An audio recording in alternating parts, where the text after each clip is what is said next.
Higiman basa sombol por basa. Higiman basa sombol por longe hopwe. Imbale ugwene ilong pulasi.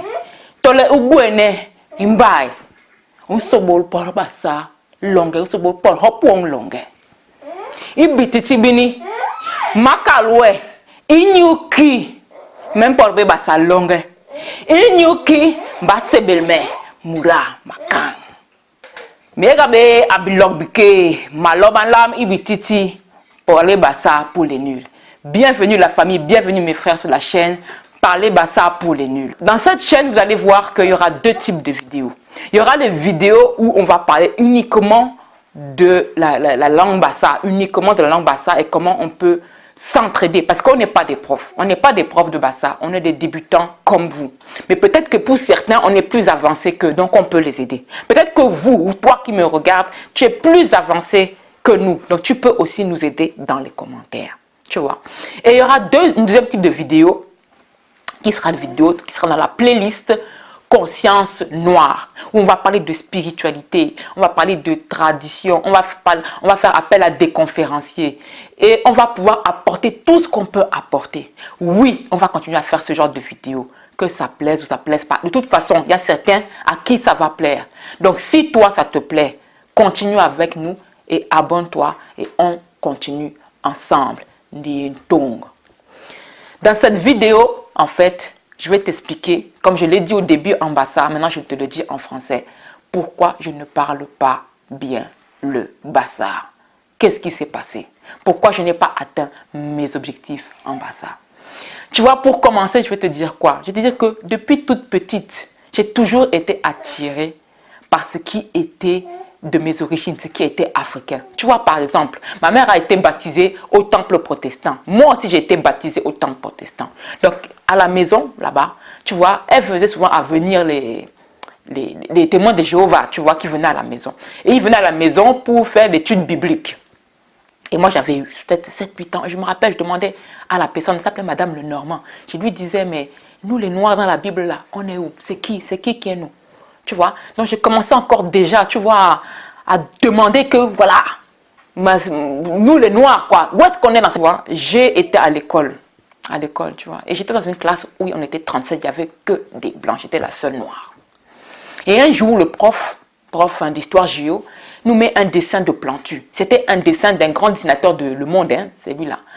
Et ce dessin-là, il y avait quoi? Il y avait un squelette qui représentait la mort. Derrière, il y avait une roue, dans une fête foraine, une roue où il y avait sida, famine, guerre, enfin, tout ça, tu vois, et tout.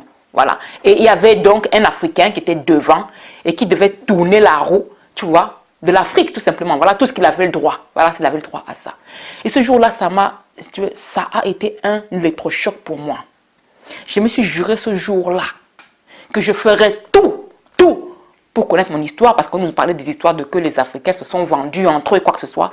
Je me suis juré, moi, à cet âge-là, 11-12 ans, que je ferais tout pour connaître mon histoire, connaître d'où je viens, être proche de mes racines, quoi que ça m'en coûte, avec mes moyens du bord. Tu vois. Ensuite, il y avait aussi une figure, c'est la maman de ma maman. Tu vois, ma grand-mère maternelle. Je la voyais pas souvent, j'allais pas souvent au Cameroun, tu vois, à l'époque quand j'étais jeune, plus petite. Mais cette femme m'a toujours inspiré la bonté. Et elle s'est dévouée pour sa famille. Elle a été maltraitée par sa co-épouse, mais c'était une femme qui était dévouée. Et ce dévouement-là qu'elle avait, ça m'a toujours inspiré. Paix à son âme. J'ai approché, tu vois, un groupe de lutte pour la dignité noire. Voilà, j'ai rencontré donc dans une conférence, entre guillemets, le chef de ce groupe. Et j'étais donc... j'ai été impressionnée par sa prestance et son charisme. Et donc j'ai approché ce groupe. Ça m'a encore apporté une autre expérience. J'ai aussi côtoyé un peu les Rastas parce que, bon, par la vie, hein, tout simplement. Et ces Rastas m'ont amené à m'aimer moi en tant que femme avec ma beauté naturelle, avec des cheveux naturels. Hein. Alors j'ai porté les locks pendant plus de 10 ans. Ce qui fait aussi, c'est que je me suis aussi un peu engagée dans la lutte. Je me suis un peu engagée dans le combat des Ivoiriens en France, en fait, par rapport à la Côte d'Ivoire. Je ne peux pas dire le combat, mais il y a eu différentes manifestations, différents mouvements à Paris de soutien justement aux Ivoiriens qui souffraient donc en Côte d'Ivoire avec l'élimination du président Gbagbo. Voilà. Donc quand tu vois tout ça, toutes ces choses-là, tout ce parcours-là jusqu'à aujourd'hui, ça explique un peu cet amour que j'ai de mes racines. Tu vois, c'est ça. Donc, toute cette vie s'est déroulée comme ça. Mais, parce qu'il y a toujours un mais. Je ne savais pas que dans tout ce parcours-là, que les pires ennemis que j'aurais viendraient de mon propre clan. Que les pires ennemis que j'aurais viendraient de ma propre famille. Que je serais rejeté de certains amis. Que je serais rejeté de certaines associations Bassa. Tu vois? Que je serais rejeté dans ces mêmes groupes de lutte. Parce que oui, il faut savoir une chose. Plus tu vas être dans cette envie de vouloir te connaître, dans cette envie de te reconnecter, plus tu vas être jugé. Oui, je peux te dire pas mal d'anecdotes. Des membres de ma famille qui ont écrit aux autorités françaises pour leur dire que je m'occupais mal de mes enfants. Tu es convoqué. Et la femme te dit, oui, madame, le combat des parents, ce n'est pas le combat des enfants. Et tu sais que c'est un membre de ta famille qui t'a mis dans cette merde-là. Et tu dis à cette femme, mais ah bon, mais allez dire ça aux juifs alors, si le combat des parents, ce n'est pas le combat des enfants. Hein? Tu es dans des associations de bazar. Oui, on t'accueille, on te dit oui, malam. On te fait l'honneur parce que tu as eu un enfant bazar, 100%. Mais à côté de ça, on te dit, toi là, on connaît, toi là. Des anciens, hein? Quand tu fais la nourriture pour pouvoir apporter à l'association, on prend ça du bout des doigts. Est-ce qu'elle n'a pas mis la sorcellerie dedans? Des amis que tu amènes dans des fêtes de noirs, ils viennent avec leurs compagnons étrangers ou quoi que ce soit, qui vont te traiter de communautariste. Eh oui, c'est ça. Tes amis te lâchent. Ta famille te traite d'extrémiste noir. Si on ne te traite pas même aussi de sorcière, oui, Moula Makan, tu es dans la sorcellerie. Tout ça parce que tu veux te connaître, toi. Ce groupe de lutte-là, tu te mets en avant pour dire que non, il y a quelque chose qui n'est pas normal. Regardez ce que cette personne veut faire. Le lendemain, on te traite de folle. On t'a d'abord surnommé Sekhmet. Cherche à savoir ce qu'est Sekhmet. Sekhmet représente le combat dans la spiritualité égyptienne. La défense des siens. Ce n'est pas moi qui ai décidé de ce nom-là. On m'a surnommé comme ça. Mais après, pour me dire que non, finalement, je suis une folle. Et je veux prendre la place de certains. Oui. Tu te rends compte qu'en fait, dans cette évolution-là, ce traçage de route-là, ce sont les tiens, ceux qui ont la même couleur de peau que toi, qui vont te faire les pires misères. Certains sortent le droit d'aînesse quand ça les arrange. Quand tu dois être là, tu appelles tes tantes, tantines, ou bombo, ou machin. Je n'ai pas dit tout le monde dans ma famille, j'ai dit certains. Hein? Tu es là, tu montres le respect. Mais les gens veulent t'écraser. Pendant que leurs autres enfants prennent des décisions et les mettent à l'amende. Eux, ceux-là sont respectés. Mais toi, jusqu'à tes 40 ans, 50 ans, il faut que tu sois soumis. Il faut que tu sois candide. Et avec cela, on te dit que tu es dans les sectes. C'est-à-dire que je suis né en France ici. Hein? Je suis né en France. Je côtoie les Indiens, les Chinois, l'Asiatique, Arabes, Juifs, Blancs. Chaque ethnie fait pire que moi. Et met donc sa communauté avec lui.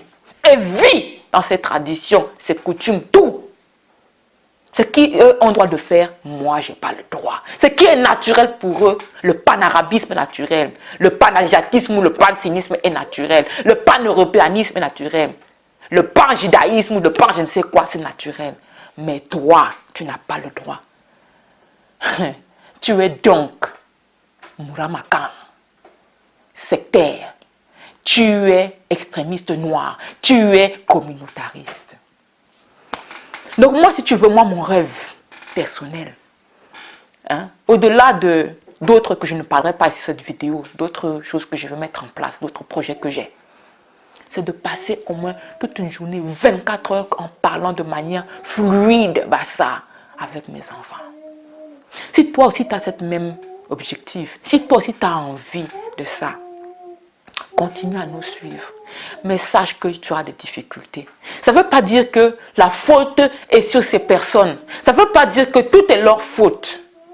Parce que concrètement, si je n'ai pas le niveau que j'ai aujourd'hui, j'en suis totalement responsable. Ce que je veux dire, c'est que j'ai perdu trop de temps à regarder les gens, à écouter, à fermer ma bouche, à ne pas me défendre, à avoir peur du jugement. Parce que les chrétiens appellent ça chemin de croix. Moi, j'appelle ça un chemin d'épreuve. Parce que ce sont des épreuves.